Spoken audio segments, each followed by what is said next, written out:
And which war did you serve in, Ted? In the Vietnam War. What branch of the service? U.S. Army. What was your highest rank? Spec 5, E5. Ted, can you tell me what general locations you served in? In Vietnam, I served in Phu Loy, which is south of the Mekong Delta. Then I moved on to An Khe, which is in the Central Highlands, and then went up north to Da Nang. Ted, how did you get in service? Were you drafted or did you enlist? Well, what I did, Eileen, I volunteered for the draft. And let me elaborate that. I just graduated high school down in New York. In 1965, I was all set to go to Rockland Community College. I had my friends down there, my girlfriend down there, and then lo and behold, my father accepts a position with Nelson Freightways in Ellington, Connecticut, which is a hamlet. It was like day and night. And quite frankly, I wound up going back down, took my mother's 63 Biscayne and kept driving down there every other week. And then my father and I started to butt heads, if you will. And then when I turned 18, I went down to the TAC board in Tallinn, and obviously I registered for the draft. And I also said, I want to volunteer for the Army. I want to volunteer. I want to be drafted. The woman looked at me and saying, you know what's going on in this world? I said, yes. So she said, why don't we hold off for a while? Then come back. If you want to be drafted, just let me know. So I did. In the meantime, my cousin reached out to me, and he wanted me to go in the buddy-buddy system with the United States Air Force. And I told him, quite frankly, no, I didn't really want to wear a uniform for 4 years. I didn't know what I want.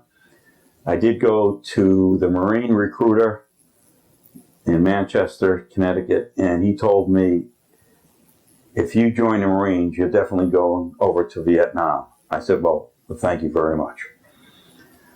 So as time progressed, the situation between my father and I was really deteriorating. So what I did is I went back there and I said, I want to be drafted. All I ask is that I have my summer. Just give me the summer. And she said to me, she was very polite. She said, you know what, by doing this, you're saving somebody else from going.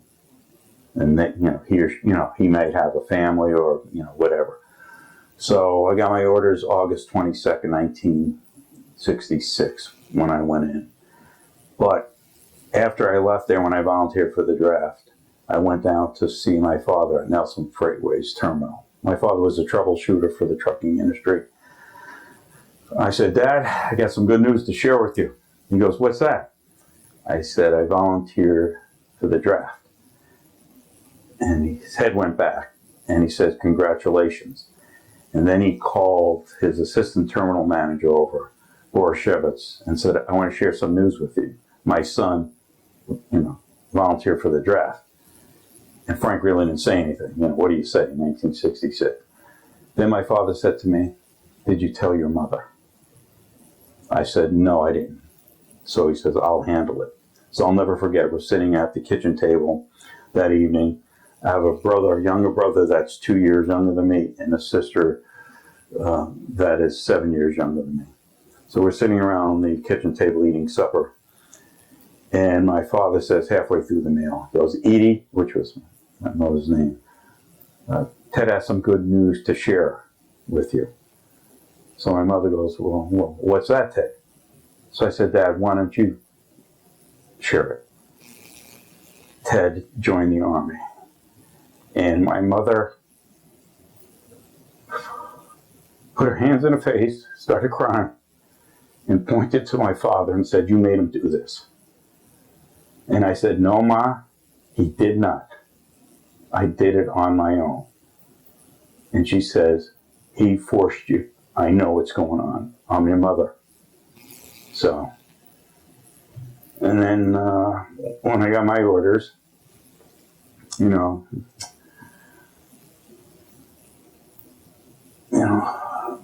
my mother was, the last morning before I had to leave, my mother got up special. She made me special eggs, and she made me homemade pancakes because she knew I used to love my pancakes. And then my father drove me, and then I went to the reception center down in Fort Jackson, South Carolina. And then from there, I went to basic training in Fort And Gordon. when you left Connecticut in August for your basic, August of 65? I went to the reception center. From Connecticut, I went to Fort Jackson, South Carolina. By yourself or with a group? No, with a group. We all left by train. Can you tell me what that drive was like, that last drive when your father took you there? It was, my father put on a bright face, basically saying, it's, he's proud of me, and, I made the right decision. Don't second guess yourself. And I said, I know that. I said, I appreciate it. I know I make the right decision. So he said, just stay in touch as much as you possibly can. And if you ever need anything, whatever, just call home or write home. And I said that it's going to be a while before you even, get a correspondence from. It's not like today with cell phones and whatever. So, dropped me off. And then I came on board train down there, and the first thing they kept telling us is the only thing you need to remember getting off this train is your serial number. So all of us was saying, doing our, mine was US 515-99266, US 515-99266, because you didn't want to, So we got to Fort Jackson, South Carolina, go through the process. They sit down, like cattle, so to speak, what do you want to do? Well, maybe the infantry. Okay. If you don't get infantry, what do you want to do? I said, become an ammo bearer, so I can, okay, next. You just keep moving on and moving on. And then went to basic training in Fort Gordon, Georgia. And How long was that basic training? 8 weeks. 8 weeks. Describe to me what that was like. It was, and I know why they did it. It was pure harassment. There was no individuals. Everybody was a team. And for example, they march us through the hot sands to do PT. Then we march back through the hot sands to do another thing. Then we march back. So it begs the question, why can't we stay in one spot? And then the first time we had a break, we thought it was the water truck. It was hot coffee. Everybody had their, that's the last thing any of us wanted was hot coffee, down in Georgia that time. And they really disciplined us. They got to a point where obviously you had a lot of people that were drafted that were overweight. And the thing was, when we did a mile run, we got strict orders from the DI. You don't run around them. You run over them with your boots. Maybe they'll get the emphasis to lose weight. So, and then they instill on you, what are you? You're a killer, with the bayonet, the whole 9 yards. And I'll share a funny story with you. We're in this building and they're showing us, films of what to expect, what you do as a soldier. And I had to use the bathroom. So I got up out of my chair and walked to the DI. I said, sir, he goes, yes. He goes, I got to use the bathroom. He says to me, do I look like a goddamn latrine to you? I said, no, sir. So he said, you'll be back here in 2 minutes. Do you understand that? I said, yes. But it was, when there's room, and you can see, it's an indoctrination, so to speak, and that's the purpose. And that's why they have young people fight wars, because you don't challenge authority. Everyone wants to be, quite frankly, a John Wayne. And upon graduation, I really wanted my parents to come down to see me graduate basic training. Did they? No. I was disappointed, but I understood. But I understood. Do you remember any of your instructors from basic? I know what they look like. One was a real, like a 6'2" with the Smokey the Bear hat, lean, used words like "I guarantee," with the Southern thing. And we had three others. I was in Delta Company, and we always had rivalries amongst to do it. But if one of us screwed up, we all paid the price.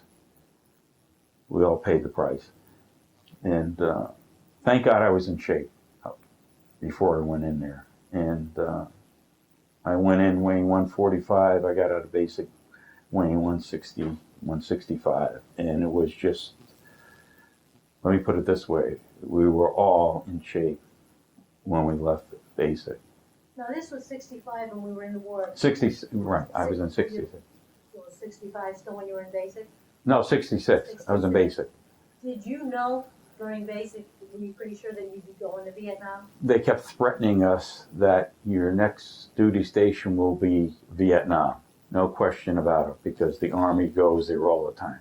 And I'll never forget, we had Corporal Jones. He was airborne. He was a corporal, but to us, we thought he was like a captain. You know what he said? We're hanging on every word. And he served over in Vietnam. And he was sharing stories of what he went through. And he says if he didn't have the training that we're getting, he said he wouldn't have survived. So he kept reinforcing that to all of us. And they did try to get people to go airborne. They said, if you want to go airborne, here's the time to do it, because you can get greater pay, and plus you have the opportunity to jump out of a plane.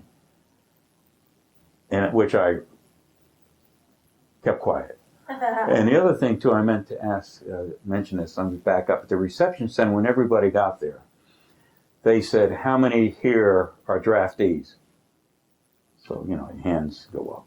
And they said, how many would you like to become regular Army and do 3 years and get what you actually wanted to do? Whether you want to be a medic, whatever. A bunch of hands went up. So they went off and they enlisted for another year. So they weren't drafted, they were regular Army. But if I could jump ahead, when you're over in Vietnam, they were complaining. I asked to do this, I signed up to do that. You know what they said? The military promised you would get your training that you signed up, but we didn't say when. So basically, after they finished their tour there, then they would get their training. And it makes you wonder. And then at basic training too, at the firing range, they had, I never fired a rifle or pistol before. So we started out with M14s. And then after you have to spend shells on the thing, you have to, DI goes for the microphone. All right, how many kids here went to college? How many didn't? Okay. Those who didn't, I want you to watch these college kids learn how to pick up shell casings on the firing range. See, you're the smart ones.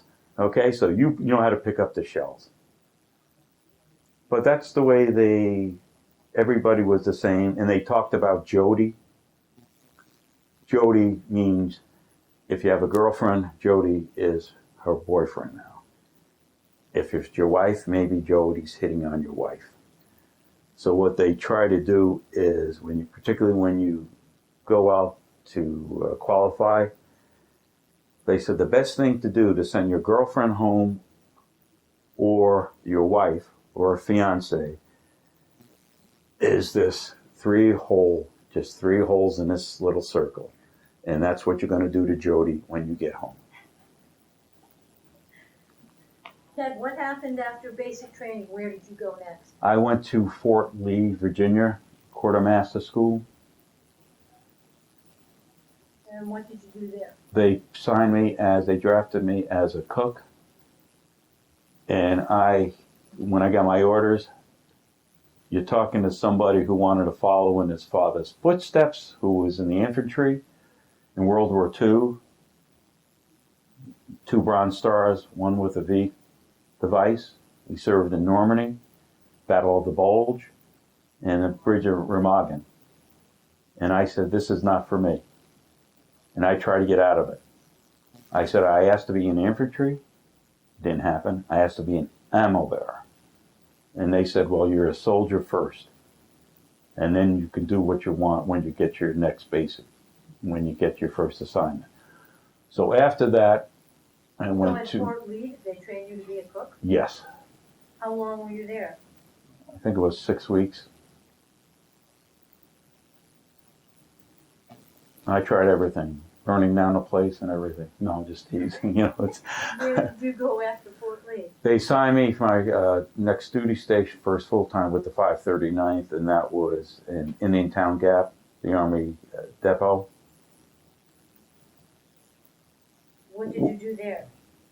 I did my MOS that they signed me to, but I was after Major Donatucci to take me out of there. And he asked why. I said, it's not for me. It's not for me. He goes, well, don't you think it's important? I said, yes, it's important. But I said, it's not me. I don't have my heart in it. I want to do something. And I told him what I wanted to do. So he said, the only thing that we could possibly do is if we can get a replacement or if someone wants to change, we're a motor pool, we're transportation. If you want to drive a 2.5, which is a 2.5-ton truck, you can certainly do that. And I said, sign me up. Sign me up. So it did eventually happen. And so I wound up, picking up supplies and stuff like that. But when At Indian Town Gap, your MOS changed from being a cook to a 2.5 driver? No, my MOS never changed. My original MOS stays with the record. Stays with the record, and that's what's on my DD. So when I told my parents, my mother was upset. And I told my father said, whatever you do, just be safe. Just be safe. That's all we don't care what you do, how you do it, just be safe. Now, in Indian Town Gap, there were only 2 companies on the premise. There was us, and I forgot the name of the other company. And I said, this is great. The Army doesn't even know we're here, that type of thing. But then we got orders to go over to Vietnam. They got orders. They were transferred to go over to Chicago. So what we did in the wintertime, we were practicing what we had to do. We're going to Vietnam. We're practicing in the mountains and, down in Indian Town Gap. 2 different realms. And so you practice what you have to do. Go to the perimeter. You have your own responsibilities. Keep track of that. Make sure everything is dark. The whole 9 yards. So we got our orders in March. Of 66? No, March of 67. Okay. March of 66, 6 months later after I joined, saying that we'd been activated to go over from Vietnam. So they gave us 2 weeks leave. Did you go home for that 2 weeks? Yes. And my father threw a little party with, my cousins, whatever, like that. And then after that, my father drove me to the airport upon a second. My mother couldn't go. My mother could not make the car ride to see me be dropped off. So my father did. He dropped me off at Newark Airport. And I didn't know this till years later. My brother shared with me, saying that my father got pulled over for running a red light. And when the trooper approached him, on his way home. Right, my father had tears in his eyes. And the trooper asked my father, is everything okay? And he says, I just dropped my son off to go to war. And you think about it, I've never heard about my father crying. Infantry, 2 Purple Hearts, 2 Bronze Stars, and he was in tears. So it resonated with him. So my family made a pledge. My brother was telling me that they were going to write me, send a letter every day, whatever. And remember Bill Savitt? Bill Savitt was good enough to send us salamis and stuff like that. But make a long story short, they flew us from Indian Town Gap to San Francisco. And then from there were 2 troop carriers, Navy ships. And I was on the U.S. John Pope. And I don't know what the other troop carrier. But one of the things that was really startling, before we were boarding, it was like surreal. The donut dollies were there, and stuff like that, talking to you. You really not be able to take it in. And then till you board the ship, and then you have these bunkers that you slept in. It was almost like the World War II type setting on a battleship, whatever, 1, 2, 3, 4, 5, whatever it was. And that was our home. But when we left, I looked at the other troop carrying ship, and I saw a sea of green, meaning all the fatigues. And I said to myself, not everyone is coming back. Thinking at the time, now I'm 19, it was surprising that popped in my head that not everybody's coming back. So we left April 11th, and we arrived in country May 2nd, 21 or 22 days. Where did you arrive in Vietnam? The port of Van Sao, I think it's Van TSU, how to pronounce it. First word is Van. And from there, we got on our landing craft. And of course, a couple of us got stuck on the sand barge. So I go back and forth, back and forth. Then I remember the skies opened up.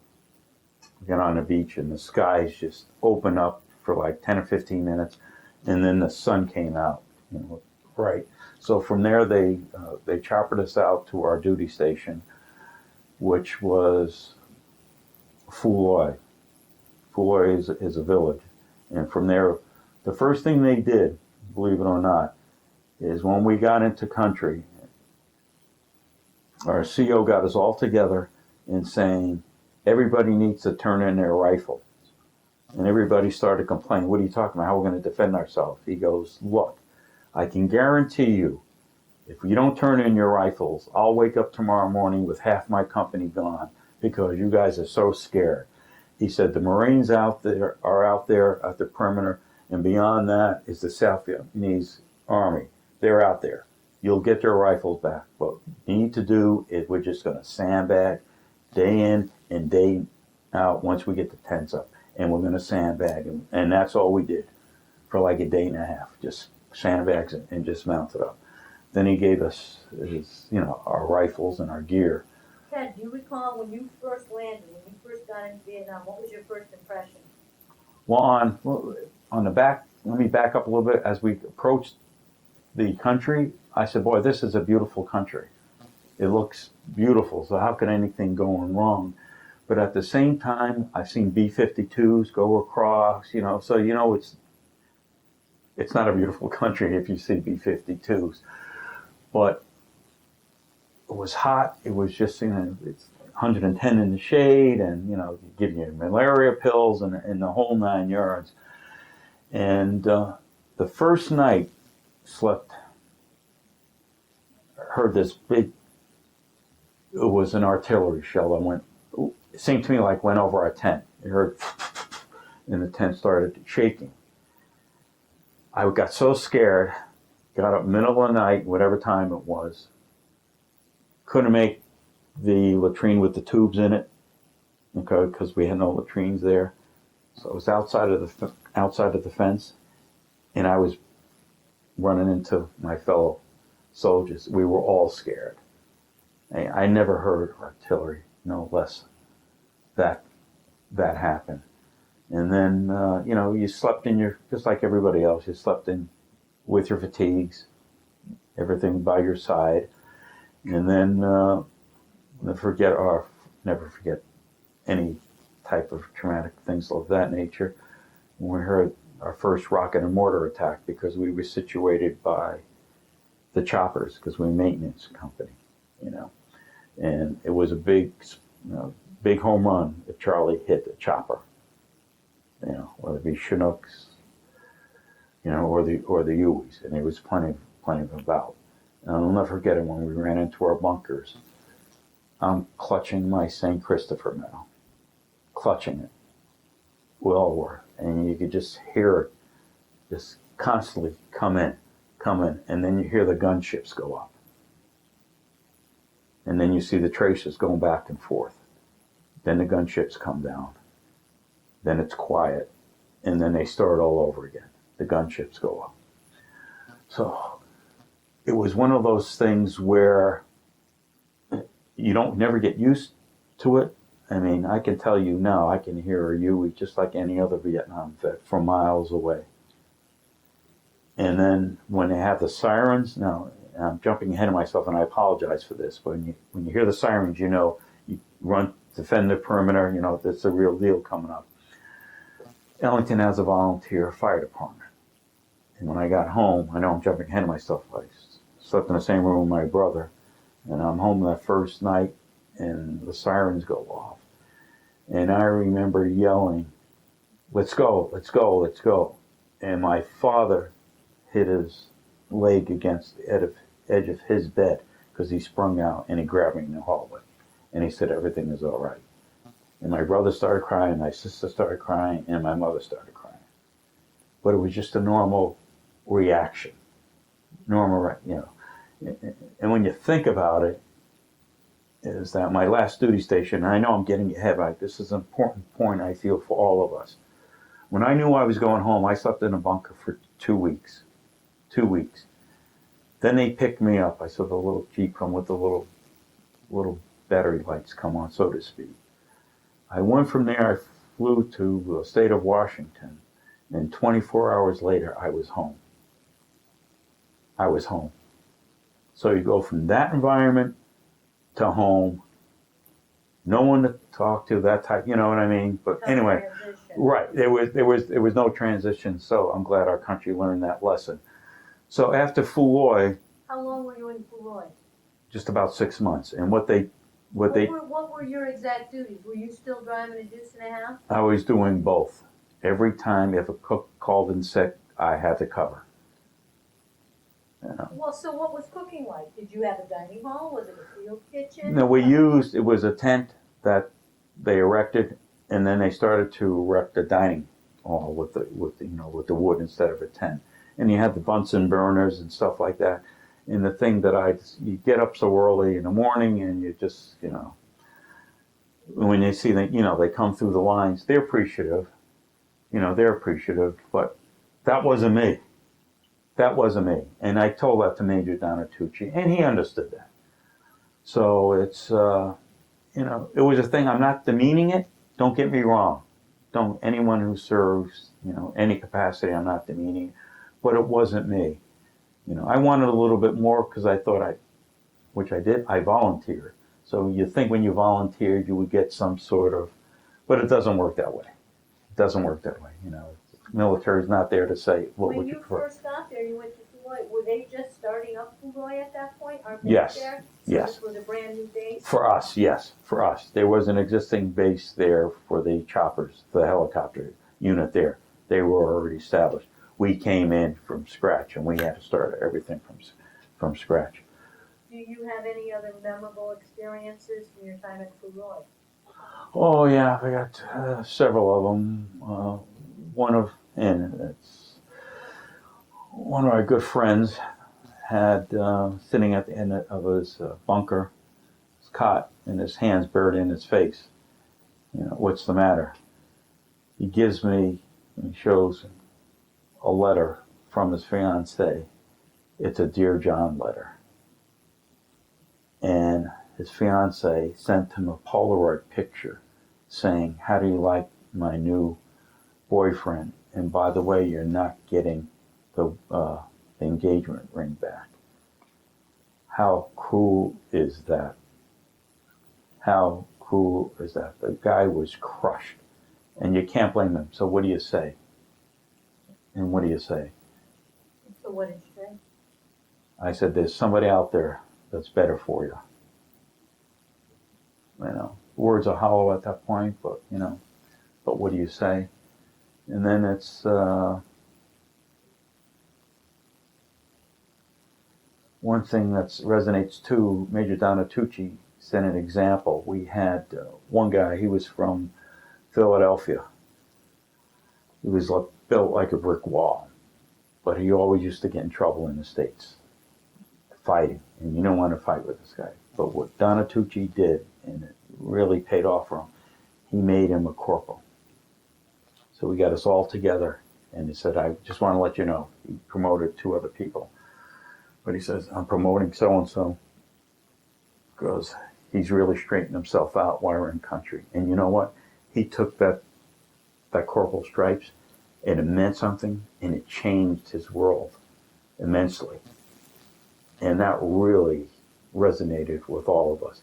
If it could happen to someone like that who was always in fights, always getting, arrested or whatever, they had to be picked up by the MPs or whatever, that just changed his whole life. His whole life. But you don't know what friends that you make there, and you don't know if you want to make too many friends, if you know what I mean. And there's all sorts of, everyone has different backgrounds. And quite frankly, I try to hang around with ones that were from like Tennessee and Kentucky, because they know how to do something. They could strip anything and put it together with their eyes closed, So it's. Ted, when you were at Fuloy, were all your duties right there on the base? Did you ever have to leave the perimeter? No, I didn't have to leave the perimeter. Once you got your weapon back, you could carry your gun with you day to day? Yeah, we had it always disposed. It's always with us. We didn't carry it. We kept it in our, in our hooch, in our tents. So you drove a deuce and a half. What can you tell me about the deuce and a half? It's big. It's big. And it's, it can go through anything, if you will. And it can carry an awful lot of stuff.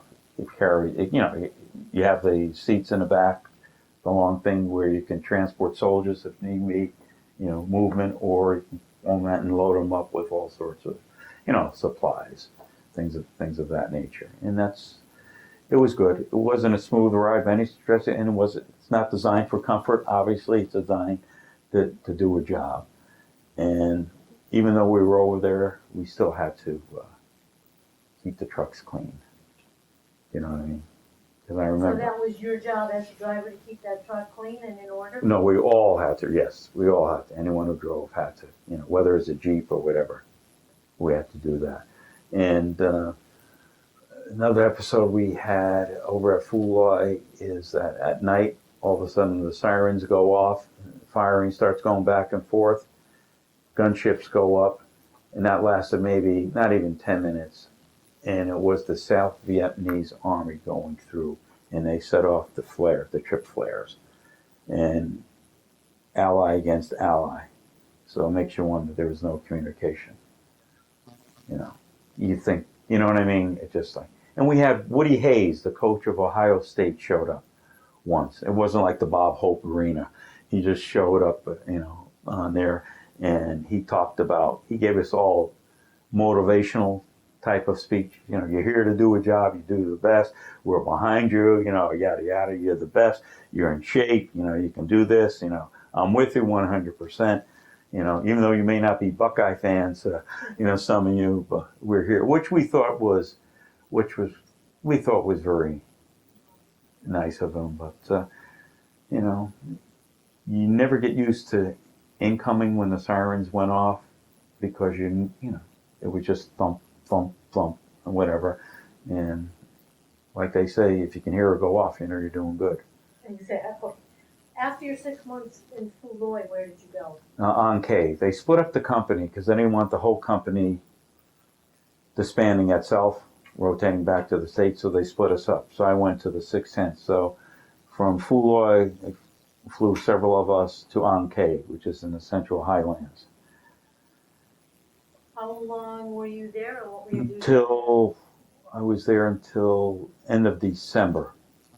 Then we moved the 610th, because we supported the 1st Cav. first calf started to move to Da Nang, by the Red Beach area down there. So what were your 6 months in Canada? Anke was where we were situated. We was down by the mountain, and there was a big gully by a river. It separated where the city was like that. But it wasn't as hectic, and I hate to use the word hectic, as Phu Loy. We did get, but because the air base was further down, so they took most of the incoming like that. We were further away from it, but it wasn't as pronounced as it was in Phu Loy because the choppers were right there next to us. And first time I had a chance to go off base, which was an adventure. They called it Sin City, for obvious reasons, but we made sure we hung out together, and they told us never be separated. And you know why, because you hear stories of a soldier or whatever deviating, going out, and then whatever reason. So it's. How did Anke compare in size to Phu Loy? Anke was a lot bigger. It was a lot bigger. And you Phu Loy were was stationed there with the first cab? No, we followed the first cab because they had the thing there. We were our own separate. We were aircraft maintenance, So, and then that's how we wind up in Da Nang. Started in Da Nang in December. December of 67? December of 67. So you went to Da Nang? Right. We all Your did. whole unit? Yes, the whole 610th. But prior to that, I volunteered on advanced mission to set up. There were 7 of us that flew in there to set up where we're going to be setting up our company. And I'll never one of the guys from Westchester, PA. Real nice guy. He stood post, the rest of us was sitting, and then all of a sudden we're on this remote area, and he starts firing his M16, and we run out. We don't know what's going on, and all of a sudden we see 2 small lights heading our way. They got there, and it was the Marines. And the Marines saying, "You put your toys away." The way he talked to us, he said, "Because we got a hell of a lot more firepower than you 6 or 7. Do you understand that? You put your toys away now." And he thought he saw something. He said, "You didn't see a damn thing. We're out there. We're out there. So put your toys away." Were you guys shooting at the Marines? We were shooting at, we saw something, but it wasn't. It was just, So anyway, it's funny, but when you're scared, you don't know. You don't know. So then the company, joined us. We knew where the stakes were going to be there. And Da Nang was quite an interesting experience. By that, I mean, I used to see the infantry sometime march through, and when you had the chance to talk to them, you can see what they've been through. They look like hell. They're just horrible the way, and they just enjoyed spending 1 night or 2 nights before they moved on. But you're really, anyone who served in the infantry and in jungles, your heart goes out to them, and you know that they can't be the same. You can never be the same. And with Da Nang, we were by the Seabees. Used to visit the Seabees sometimes. Again, the perspective of what they did, what they do, and they were a special crew. And then I used to drive down to pick up supplies by the air base in Da Nang. And sometimes which really, really resonates is that you'll see the caskets coming off the planes, the metal caskets, not 1, 2, 3, or 4, you'll see maybe 3 dozen and then you'll see where they hit where the pilot stayed. Building just, torn up, blown apart. So it's, it was quite an experience. And then went in Da Nang one night. We had incoming, and thank God it wasn't the first hit, because our tent took a direct hit. A little big hole in the tent. You can see the next morning. And when You were not in the town? No, it was the first ones gone. No, we were already by the perimeter. You can hear the thump as they're getting closer. But they actually hit, our tent. And being young, after it was the all clear, I ran like hell there, and I wanted to get a souvenir. So I dug out, I got the mortar casing, and it was so crudely welded, it wasn't, precision. So that was my souvenir to take back to the States. Bring that home? No, and I'll tell you why I didn't bring it home, because they confiscated it for me. And what I did is I tried to hide it in my duffel bag, put with the other stuff like that, and they go through it. First of all, they weren't going to let me home because I didn't have my shot record. So they told me I needed my shot record to go home. I said, you got to be kidding me. I said, no one in country comes over here without their series of shots. So they said, you can either argue with me or miss the plane. So they sent me to the infirmary, and the doctor, I said, I'm here because, he says, look, I've seen this before. I'm not going to give you your shots. Gives her the card, stamps it. Have a good trip home. So then I went in there, showed them, okay, move on. Then they're patting down, opens up my duffel bag. Puts it behind there. I said, what are you doing? He said, what do you mean? I said, I want that back. He said, no, you can't leave country with that. I said, it's not a rifle, it's not a pistol. I said, I want the thing back. So, well, you're not getting it back. So then I started swearing at him. And he said, you can start arguing all you want. Your plane's over there. You either go to the plane or you don't go home. And I was seething. Because that, I wanted a souvenir, so to speak, because I could show my kids, my grandkids. But, I have a vivid memory of it. But I had the shrapnel that went through the radio, and my, the Teagues at the time was all shrapnel throughout the whole thing. So it makes you wonder. It really does make you wonder. But at Da Nang, always subject, to where the choppers were. And you lose a first shirt because he wanted to come home, and he was getting out of when he got home, he was going to get out of the service. And the chopper took a direct hit. And and then another time too, is the sirens go off. You don't know what time it is, but it's at night, and I started running toward the perimeter, and I see the gunship come in, and it started firing its rockets. I thought the rockets were coming at me. I did a 360. I was disoriented. For some reason, I thought they were coming at me. And obviously, if you think rationally, so I just 360, and then I set up at the perimeter, like everybody else did. But it's just, the shack, and every time there was an attack, they always blew away the shack, and they built it up 3 days later. The same shack goes.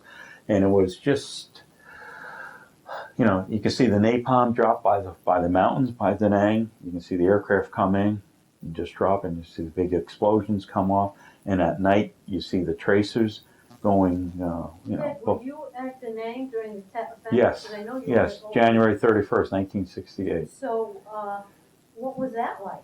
Did you? They forewarned us that something was coming, but they didn't know when. They just told everybody that something's going to happen, but they don't know when it's going to happen. Just be prepared. Everybody was on edge, and it brought back until afterwards when I got back to the States. It reminded me of the song by Huey Lewis and the News, Walking on a Thin Line. And one of the lyrics is, you curse the darkness, but you pray for light. And that's it. It's because they always struck at night. Always struck at night. And so when the offensive started, was it a significant increase? Yes, they hit the Vietnamese hit most of the major cities, the towns, and some, you know, some hamlets. And when it came, it came. It was just a barrage. It was just a barrage. And there was no, you know, you never get used to it. You know, not afraid, I'm not ashamed to say, you know, scared. No one wants to die. But sometimes you get yourself in that thought that maybe today's your last day, and you get yourself worked up in a frenzy. You know, you feel something's going to happen. You get this premonition that, you know, it's not going to, you know, take could be my last night. You get, I hate to use the word paranoid, but you don't think logically sometimes because you're nervous. And then one of the grievous things I made as a 20-year-old, I got my orders to go home. They were going to send me to Texas. So I was going to leave country in April. They were going to send me to Texas. And I said no to myself. I said, once I hit the States, I want to go home. I do not want to go to another duty station. So I talked to my company commander. I said, what do I have to do? He said, just volunteer for 2 more months. He said, I'll approve it. In country? Yes. So I said, why don't you do that then? So he says, okay, I know. So I wrote, you know, I've been writing letters to my, you know, my father. I said, guess what? I have, you know, I'm probably going to extend for 2 more months so I can get home when I reach the States instead of going to Texas.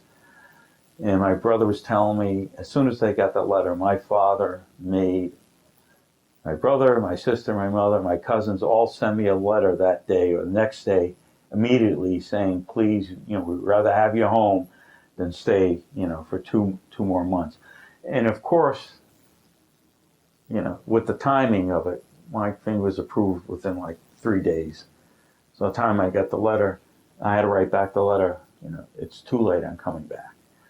And my mother took it hard. You know, my brother set up a short time calendar. And quite frankly, my last 2 months there weren't fun because the constant barraging, you question yourself. But I said to myself, once I'm home, I want to be home.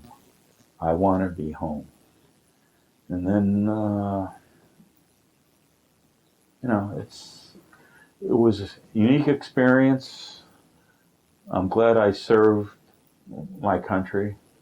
I learned a lot what was happening in the world when I got home because I know no indications of it. I got home June 6th, flew into the state of Washington, and that was the day Bobby Kennedy got shot. But it was June 6th my time. You jump ahead an international date line. It was June 5th, I think, when that happened. And I had no idea what was going on. But I found out real fast, and just like any other Vietnam veteran during that time, it wasn't popular to say that you served. You put your fatigues away. You didn't let anybody, you stayed under the radar screen. You know, I lost some friends when I came back because they said if they got orders, they would rather leave and go to Canada than serve. And I couldn't accept it. And one thing I forgot to share with you, when I flew back from state of Washington, I had my uniform on, whatever, sitting next to this businessman, I guess, and he knew I came back. So he says, let me buy you a drink. And I said, but I'm not 21. I don't know what prompted me to say that. And he said to me, are you kidding? He said, you just came back from there? He said, you're having a drink. So he called the stewardess over and he brought me a drink, and I thanked him for it. On the airplane? Yeah, on the airplane, flying home. And then I had, I'll never forget this. I had this dream that I was with my boots on and I was walking through the rain, the monsoon, and I put my foot down in the dream and I stepped on his ankle. That's how I woke up, because he screamed. And I didn't realize I stepped on, you know what I mean? So he was very, apologetic. I told him, he goes, not to worry. But my mother told me in the letter, first thing she's going to do is when I get off the plane, she's going to give me a kiss and a slap. And when I got off the plane, she walked over to me, she gave me a light, and she kissed me. And I didn't realize it, that my mother was on the doctor's care all that time when I was over there. Doctor's care. There's no support mechanism that they had. There was no one saying, you must be proud of your son. My mother was on her own. Her relatives were in New York, and my father had only gone down there maybe once a month. And then my father worked, and my brother and sister went off to school, and they couldn't watch the TV. My father had to read the letters. Everything was televised, so if she heard anything happening on Kay, her son, Danang, her son, Fuloy, her son. And I'll never forget it.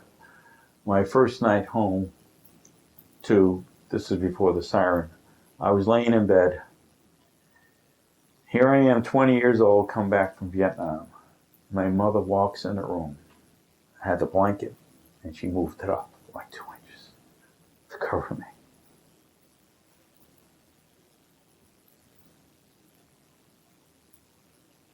I'm sorry for what I put. She's still your mother. Yeah. Ted, let's change gears for a minute and talk about the day-to-day living in Vietnam, what life was like. While you were there, how did you stay in touch with your family? Just by letters. Were you a good letter writer? Sometimes I wrote too much because everybody wanted to be a John Wayne. The enemy was over here, beat the hell out of them, they were getting bombed and whatever like that. And sometimes you said too much, because you wanted to say, but, I'm all right, I'm like everybody else, you never, not to worry, not to worry. I said, your son's a survivor. And I always looked at myself as being a survivor. I said, Dad taught me that. And I matured immensely over that. By that, I mean, what I thought my father was doing against me was just pure, his way or the highway. But then I realized he was trying to do the very best for the family. He moved because he wanted a better opportunity, financially, to get out of not only New York, Rockland County, but also, a different setting. And he wanted to provide the best. And then I realized that. I realized that. Did your dad write to you when you were in Vietnam? Not that often. It was my mother that did most of the writing. My father very rarely. Was the mail service good? Did you receive regular mail? Well, regular as can be. I think it was like once every 2 weeks or something like that. They have a mail call, and they go through. It wasn't like you get, once a day, whatever. It was just like, you get a batch of it at a time. Well, the other thing, too, on going over by the boat, I can never figure this out. When they flew the chaplain's flag, you couldn't play cards. You're in the middle of nowhere. All you see is ocean and ocean. I got seasick on dry dock, by the way. But anyway, you couldn't, what else are you supposed to do? You're on deck, so I couldn't figure it out. But they opened up the PX on a boat, but you couldn't buy a single candy bar. You had to buy a box because you only went down there like once every 3 or 4 days. So then you have to work it out amongst, hey, I like Snickers. What else do you like? I like Mars. Okay, you buy the Snicker box, I'll buy the Mars box, and then we'll split it out, which I thought was kind of ironic, What was the food like at the bases? It was the best food, quite frankly, was in Da Nang. But otherwise, it was food is food. It was okay. It was nothing to write home about. I mean, I was always looked forward when Bill Sabat sent over salami. You'll have it at Sabat, like that, which was nice. You know what I mean? But it was okay. But you get up in the morning, you do your job, and then you just hope the night is peaceful. And a lot of times, too, this was particularly true in Fulor for a while. You had mamas and papasans. They used to come through, clean up and stuff like that. And if they didn't show up that day, that usually signified something was going to happen. Didn't happen all the time. In most cases, they stayed away, so you knew something was going to happen. And then when it didn't, but everybody has so much anxiety, it's when you just keep waiting, and it was a tough transition, particularly when I got back. Not only did I feel guilty for what I did with my mother, but I felt resentful of what our politicians did to us, because I don't know if you remember, you probably too, when I got back, they were only going to give us a 10-year window to be tested for Agent Orange. And then they were going to disavow any claims after a 10-year window. And my son was my fourth child, my first marriage, and he was born with birth defects. His nerve endings and his eyes were way too long. His eyes were floating. And he had to be operated on it. And I asked the physician, I said, could be attributed, because it festers. It can come out in a year, it can come out 10 years, 20 years. He said there's a possibility, but he can't guarantee it. So I was angry that my son was a baby, had to go through an operation like that. And I was angry that this country was divided. It wasn't like the World War II, the greatest generation, where everybody rallied around. And then you had people, and quite frankly, that still resent the Coast Guard and the National Guard at that time, because either you joined the National Guard or the Coast Guard, so you wouldn't have to go over there. They would train with us, particularly basic, but then they would go home. So there was a lot of resentment at that time, thinking, okay, they knew somebody special to join the Guard, or they knew somebody special to get into Coast Guard. Although the Guard did go over there, as did the Coast Guard. They patrolled the Mekong Delta from time to time. But so it was just, it pitted, and I hate this, veterans against those who served. You wear the uniform, we're all together. How did you handle the stress when you were over in Vietnam? I thought I handled it like anybody else did. By that I mean, you were always prepared. You were always prepared.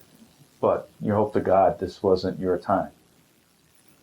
It's as simple as that. It sounds selfish. But you just hope it isn't your time. Did you do anything special for good luck? I prayed a lot, and this is going to sound a little bit bizarre. I think I sold my soul. What do you mean you think you sold? Like, God, I'll do this. When I get home, I promise I'll go to church every Sunday. I'll promise I'll do this. I promise. And then what happens? You know what I'm talking about? Yeah. So I felt like I sold my soul just to save my own skin. What did you do for entertainment when you weren't on duty? Nothing, we just hung around. We really didn't, very rarely did we get a chance to go off base. Sometimes base was, off was prohibited, for particular reasons. But we basically stayed amongst ourselves. The big bigs, like at Da Nang, at, the Bob Hope show and stuff like that. Did you see any USO shows? No, we were. Did you get any leave or any R&R where you? Yes, I took R&R. Great point. On the way over there, we were diverted to Subic Bay on the way over there, and we were able to get off ship for like 8 hours. And I was impressed with the Philippines, really. So when it came time to choose a place for R&R, a lot of guys went to Japan or whatever.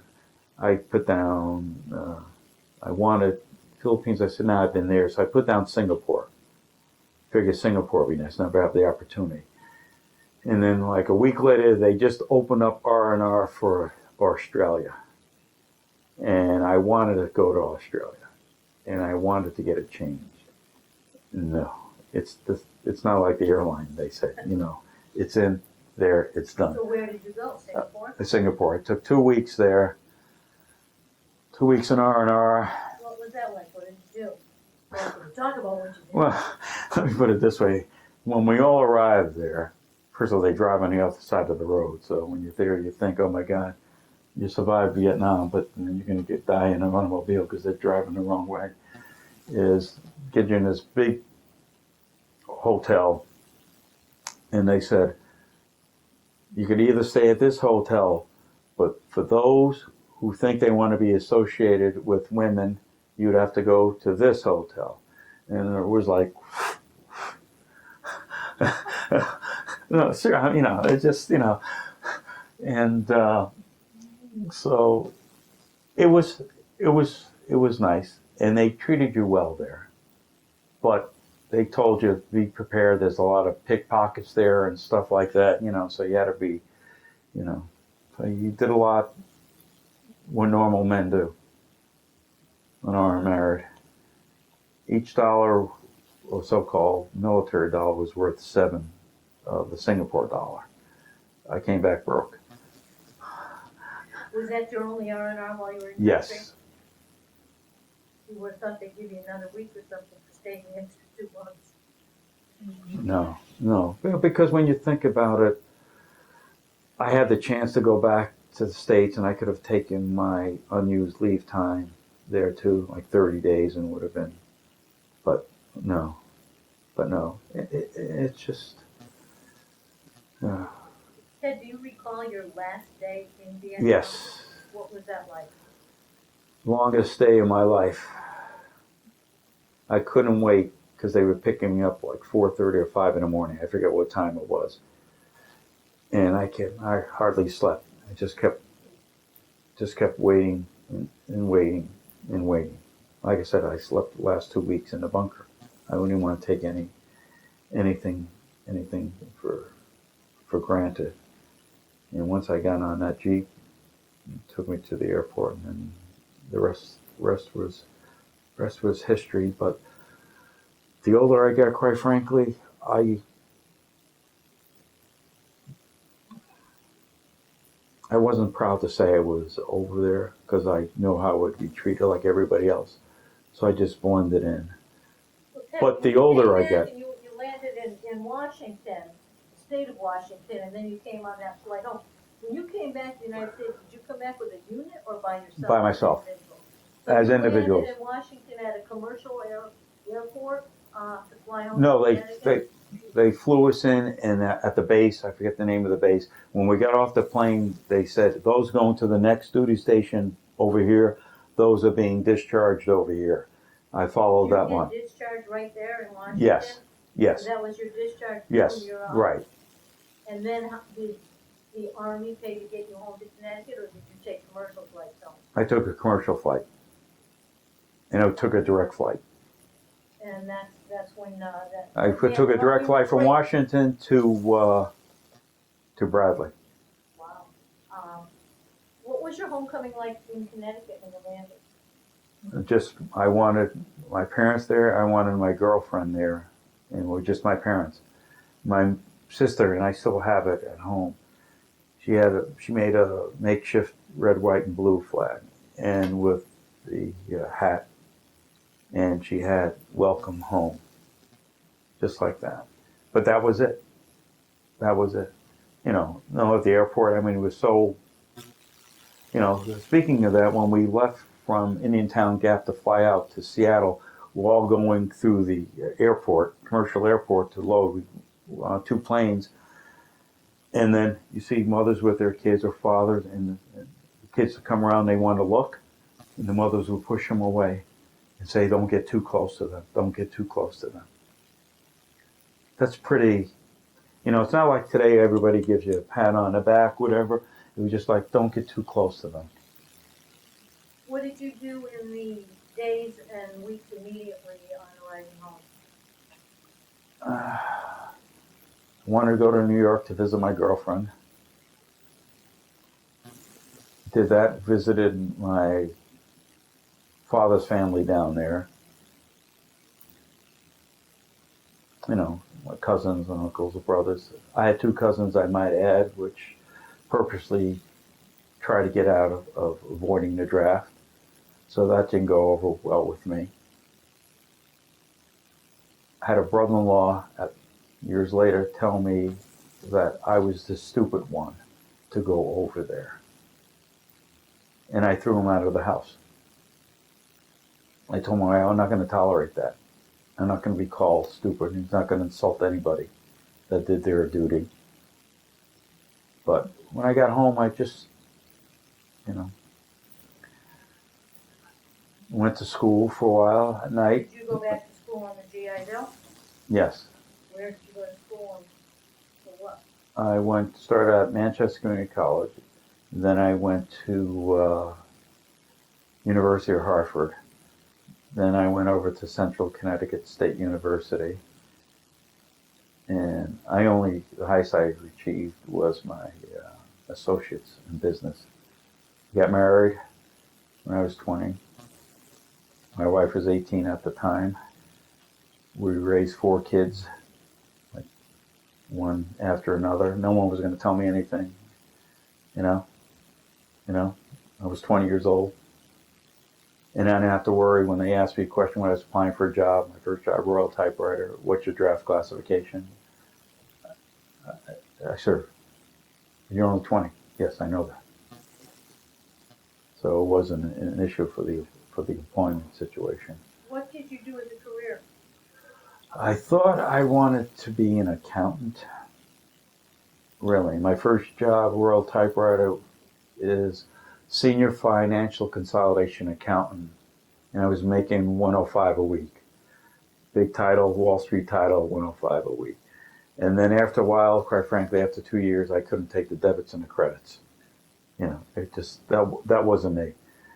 So from there, I moved on to purchasing, and that's the bulk of my, procurement, negotiating long-term agreements, things of that nature, buying. Did you make any close friendships in Vietnam?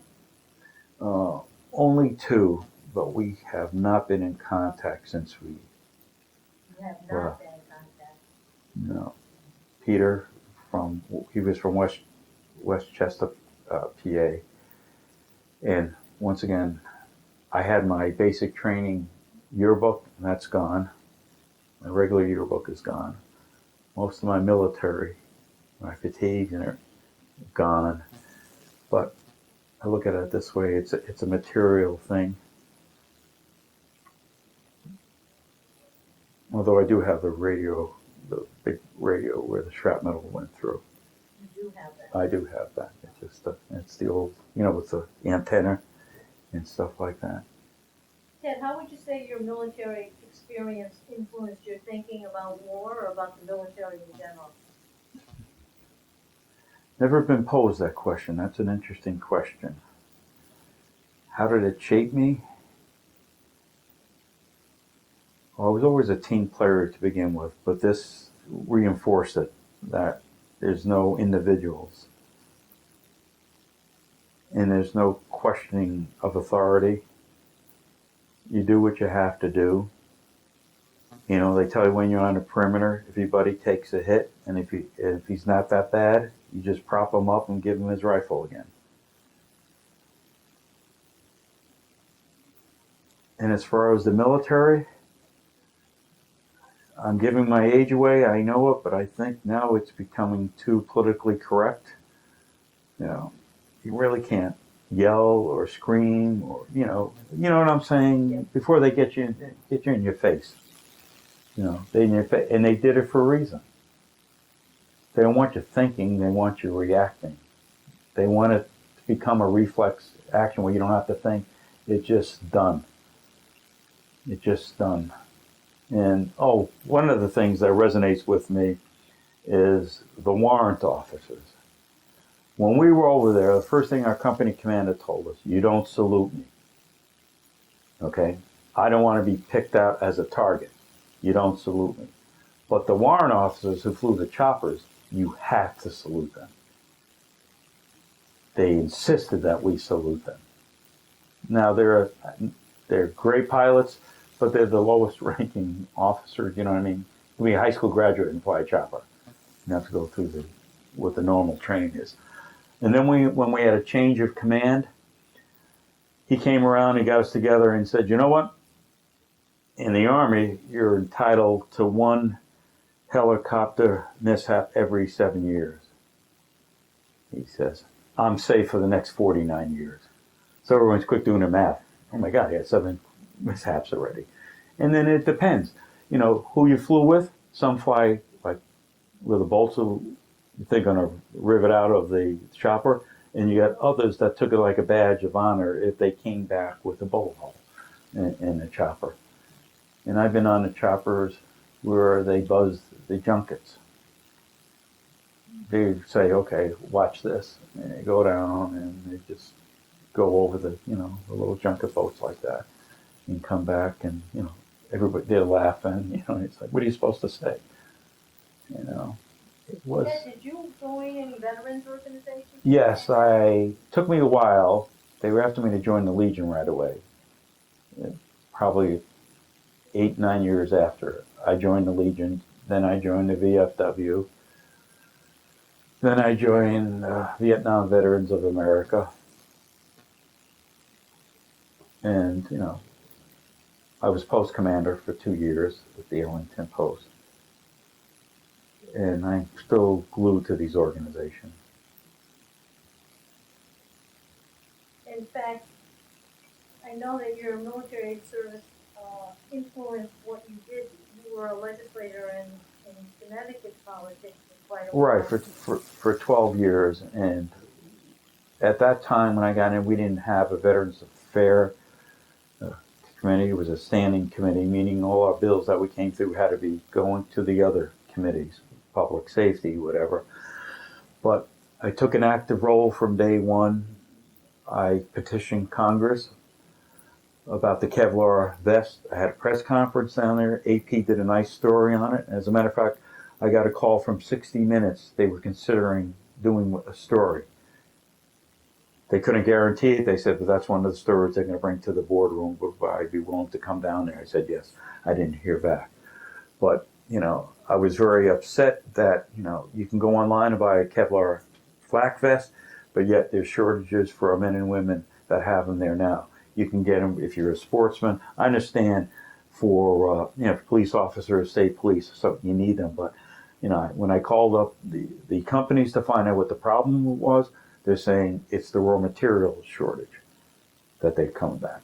So then I started peeling back the onions, Was the order placed late? What's the lead time? What are you doing once the material comes in? Could you operate 24/7 to get it to them? And at the news conference here, I had the Legion and the VFW, and one of the reporters asked me, Susan Haig, who wrote the story, said to me, is the reason that you're so big on this is because you have a member of your own family serving in the military? I said, absolutely not. It's the right thing to do. When you send someone off to war, you give them the very best and the most recent, not hands me down. So Keith Hanna from the Journal Inquirer said to me, do you know the difference of the Kevlar vest with this type of caliber versus with the flak vest that you had in Vietnam? And I said, Keith, I'm not a ballistic expert, nor do I choose to be. If anyone here can answer that question. I said, I'm here to get the equipment that they rightfully deserve, just like the full-up Humvees. So I had a lot of support. Congressional delegation, Connecticut, got back to me. Our leadership in the House, in the Senate, stood behind me. I supported the letter writing to about the BRAC closing, how detrimental it will be for our state as well. I try to really advocate for the members of the Guard and Reserve because they're the ones that have multiple tours. Unlike us, we had one. Those have stayed for 2 tours. But, it affects their family, and that's what really resonated with me the most when I got out. Nothing was done for my family. Absolutely. Not only my family, any others. They were on their own. And that's wrong. That's wrong. And when I hear my mother was on the doctor's care, that hurts. And it still hurts today.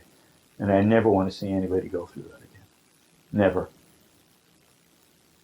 And I know that, Ted, you're still very active in the ESGR. Even though you're retired from the civilian job. How would you say that your service affected your life? It changes drastically. And by that I mean, the older I get, the more I realize that I can't do enough humanly to make things right for our men and women and their families. I can't possibly do enough for it. And that's why, when everybody goes off to battle or whatever, we don't ask what the country's balance sheet is. We don't know, if it's in a black, so that makes it easy. We could pay for it. If it's in a red, no, I guess we can't. We'll curl things. No, you don't ask. You do your duty. But damn it, you take care of them when they come home and after that. There's too much rhetoric. We're here for you. The ceremony ends, for our guardsmen. They can't get jobs. The employers are reluctant to do it because in the back of their mind, he or she may be activated, but here's those who are going to respond to state emergencies, number one. They'll be the first one crying, I want help, in their towns. And who's going to be those people? It's going to be the Guard and Reserve. Same very people that they could have employed there. So it just, and you got to get through this mindset like we went through, and no disrespect for the press or anything, but there was a time where Vietnam veteran robs bank, Vietnam veteran, shoots, Vietnam veteran. So everybody was cast on this wide generic brush that we're all crazies. And I feel sorry for those that have never gotten over the war. They live it day in and day out. And I worked with someone when I was with Carlisle Johnson. He had the belt buckles, the whole 9 yards. He worked in a shop, great guy, but he lived it every day. Lived it. And I feel sorry for people that live it. I mean, we all have it. I can't go like July 4th. July 4th, you close your eyes. You hear the bombs and the rat-a-tat-tat. You're there. And that's normal. That's normal. But the older I get, I realize, 67, how much more years we have on this earth? What more can I possibly do to help the men and women? That's why I got involved with the ESGR. I'm the first chair that didn't come up through the ranks of the Guard. I'm an outsider. So, and I'm pleased to say I just got reappointed for my second 3-year term by the Department of Defense. And I take it very seriously, what I do. But, it just, do I have rotor rage at times? Yes. Is it normal? Probably to some degree. Is it stupid? Absolutely, it's stupid. And I have to remind myself. Because I get angry and I get bitter of what's happening, not only to me, but for everybody else. I had someone tell me in the legislature once, talking about something, said, why bring it up? That was such a long time ago. I said, how can you possibly even say that to somebody? And the other disparaging thing I heard in the hallways once, look at those men with those funny looking hats, meaning the Legion hats, the VFW. And I heard that. And I spoke my mind. I said, you owe them an apology to even thinking that, no less saying it. They're the reasons why you're safe. But it's the old, I'm getting on in years, I'm the old type of thinking, country, loyalty, that type of thing. Now it's just like, now there's a handful, less than 1% serve our country. They're the ones that should be honored. Well, Ted, I'd like to thank you for this interview and sharing your story, and thank you for your service to our country and all that you continue to do for our veterans. No, and I thank you for doing this project, Eileen, and all that you do, and Fox for taking part in this series. Thank you for making this happen, because as time goes on, You know, I'm sure the country like to forget about Vietnam, and it will, because we had our 50th. No one cares about the 51st and beyond.